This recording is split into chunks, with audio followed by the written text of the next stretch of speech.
Yeshua, the Messiah, is a black man with a black full hair, a brown eye, and a side beard, born in the Middle East of Canaan, in the eastern nation of Canaan, by his mother Mariam, a young prophetess in the eastern nation of Canaan, religion called Mary, a root of David, religion called David, in the land of Yehuda, religion called Judah, married to a man called Joseph, religion called Joseph, from the northern nation of Canaan. Yeshua practiced a culture and tradition called Judaism, religion called Judaism in this age, in the land of Yehuda, religion called Judah.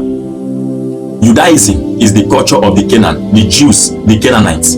That was the culture and tradition of the Canaan. Now, who are the Canaan? Africans, Arabians, Palestinians. We are the Canaan. We were never called Africans. We were never called Arabians. We were never called Palestinian. For we are the Canaan, the Canaanites. Yes, the name African, Arabian, and also Palestinian was a suggested name that was given against us by the Europeans who brought us religion as a system of control to hid us and ghost us of our true origin, our roots, and our true identity of who we are. We were never called Africans, Arabians, and Palestinians. We are the Canaan. We live in unity in one culture and tradition that have one belief, one faith in one creator and one worship. Judaism, they called Judaism. That is our culture, not a religion, but a culture and a tradition ordained unto us by the Creator to govern us, his holy people, in the land in which we are supposed to live, to maintain his holy way, called Judaism. Now, by the custom in the culture and tradition of Judaism, as a girl, a lady, or a woman that got pregnant outside of marriage, the child that she carried in her womb belonged to the father. Yes, that is the custom and tradition of Judaism in our land, in the land of Canaan. As a girl, a lady, a woman that got pregnant outside of marriage, without being married, that got pregnant, the child which she carried in her womb belonged to the father, not to the man that got her pregnant. The only way the man that got her pregnant can have access or claim that child is by the man coming to pay her full bride price. That is the only way the man can have access in claiming that child. Without that, the child belongs to the father of the girl, the lady, or the woman. This is the custom, the culture, and tradition of the Canaan in Judaism. So, Mariam was pregnant without having any sexual intercourse with a man. She was pregnant by the anointing of the Creator that dwells within us. Yes, because she was a young prophetess connected to spirituality, to the Creator, and she kept obedience to the holy will and faithfulness of the Creator in her calling as a prophetess. So she received that intimacy from the Creator, and that is the anointing, Yeshua. That is why the name of Yeshua is called, he was entitled into what? Hamashiach. Hamashiach means anointed one. So Mariam was pregnant by the anointing of the Creator. She didn't meet a man. She didn't have any sexual intercourse with a man before getting pregnant. She was pregnanted by the Creator, by the anointing of the Creator. Yes, that is where she conceived Yeshua, the Hamashiach. So, as a culture in Judaism, as I said, that the child which she gave birth belonged to the father, as long as she's not married, by the man that pregnanted her, and which Yeshua was conceived by the anointing of the Creator, without the mother, Mariam, having any intercourse with any man sexually. So Yeshua, based on the culture, remained in her mother's land. Yes, Yeshua remained in his mother's land, in the roots of David, while the mother was married by Joseph to the northern nation. So Yeshua grew up as a man in Yehuda, they call Judah, in the roots of David, because David is the root of his mother. Mariam was from the root of David. So Yeshua remained in that root of his mother's land in Yehuda, the root of David. That is where Yeshua gained leadership. That is where he was ordained a king of Yehuda, a king of Canaan. That is why he's called the Lion of Yehuda. That is why Yeshua is called the Lion of Yehuda, meaning the Lion of Judah by religion. So he was a root of David. That is why they are calling him Son of David. Son of David, have mercy on us. He was a root of David, religion called David. So that is how he became a king, a leader, just like a president that ruled over the nations of Canaan, the nations of Yehuda, because he gained leadership lineage, kingship lineage, royal bloodline from the root of his mother, Mariam. which is David. They call David in religion.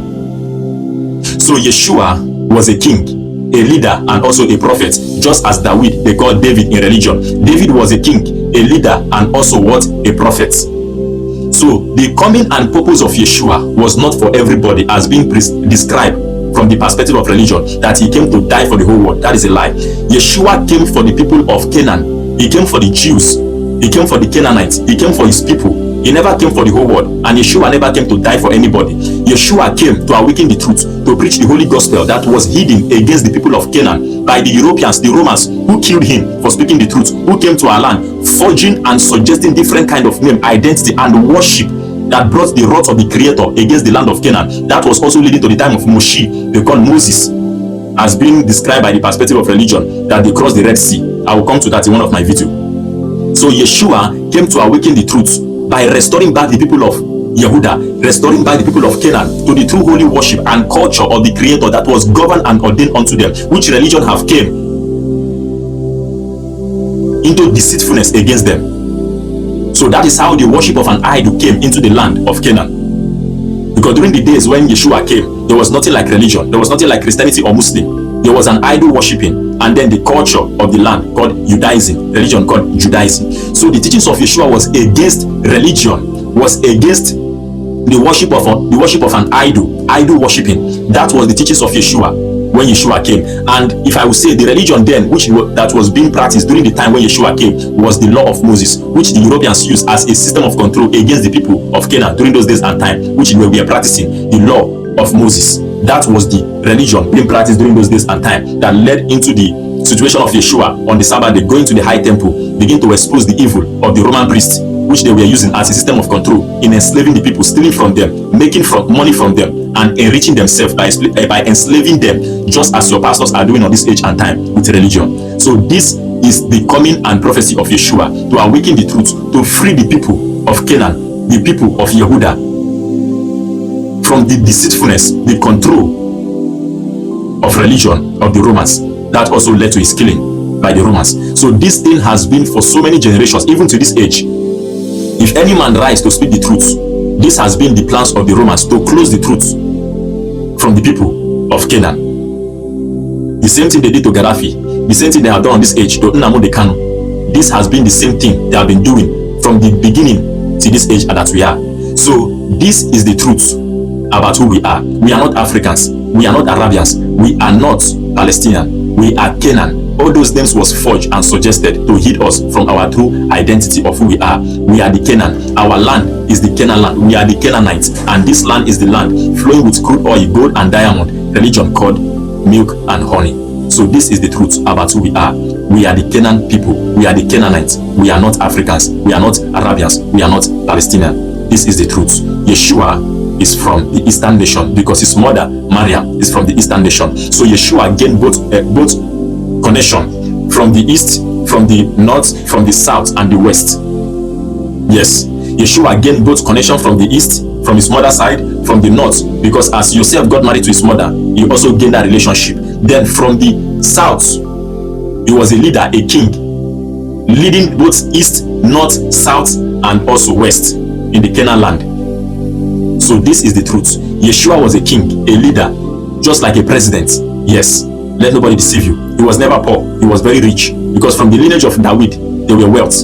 From David, they called David, to Solomon, to Yeshua, there was a lot of wealth. The fish, the 5 fish, the 2 fish, and the 5 loaves of bread was not a physical fish or a bread. That was the holy divine provision that Yeshua created for the people during those days and time, that fed nations, millions of people in the land of Canaan after he was being killed by the Romans, before he was being killed by the Romans. So this is the truth that they have hid against us. Peace and love and light.